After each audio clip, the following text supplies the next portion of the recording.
একজন লোক যিনি 5 ওয়াক্ত নামাজ আদায় করেন, রমজান মাসে রোজা রাখেন, আর তিনি ওমরাও করেছেন এবং তিনি তাহাজ্জুদ নামাজও পড়েন।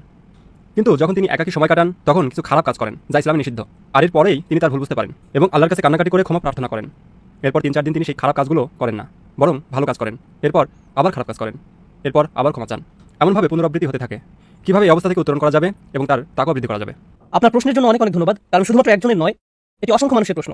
অনেক ধন্যবাদ আপনাকে, খুবই বিচক্ষণতাপূর্ণ প্রশ্ন, মাশাআল্লাহ। আমি এই ব্যাপারটিতে বলার চেষ্টা করছি এবং এই ব্যাপারটি নিয়ে আমি অনেক অনেক বক্তব্য দিয়েছি। পাপের আবর্তন, পুনরাবৃত্তি, এমনকি ভালো মানুষরা যারা নামাজ পড়ে, কোরআন তেলাওয়াত করে আর উমরা বা অন্যান্য ইবাদত করে, কিন্তু একই সাথে তারা তাদের একাকী সময়ে কিছু কিছু বাজে অভ্যাস ত্যাগ করতে পারে না। এই সমস্যার দুইটি অংশ আছে, একটি হলো আধ্যাত্মিক আর একটি মানসিক। আমাদেরকে উভয় দিকেই নজর দিতে হবে।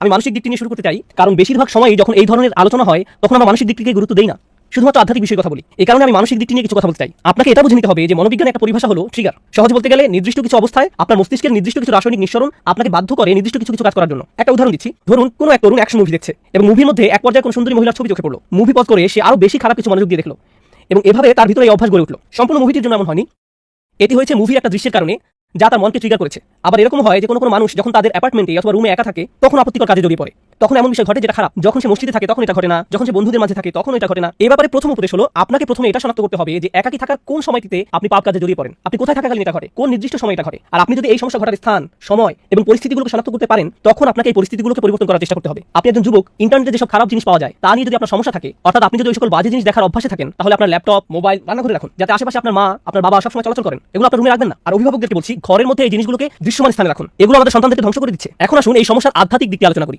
মানুষের জন্য এটা স্বাভাবিক যে সে তওবা করবে এবং পুনরায় সেই পাপ করবে, কারণ আমরা খাত্তাউন। আল্লাহ রাসূল সাল্লাল্লাহু আলাইহি ওয়াসাল্লাম আমাদের বৈশিষ্ট্য বর্ণনা করছেন, খাতিউন নয়, কুল্লু বানি আদম খাত্তাউন। আর খাত্তা হলো সিগাতুল মুবালাগা, যা দিয়ে অতিশয্য বোঝায়। সহজ ভাষায় এর অর্থ হলো এমন ব্যক্তি যে ভুল করতেই থাকে, ভুল করতেই থাকে, ভুল করতেই থাকে। যেমন খাব্বাস রুটি বানাতেই থাকে, খাত্তা বারবার ভুল করে যেতেই থাকে। এরকম হতে পারে, এটা অনিবার্য যে কিছু পাপ বারবার ঘটে থাকে, এরকম হতে পারে।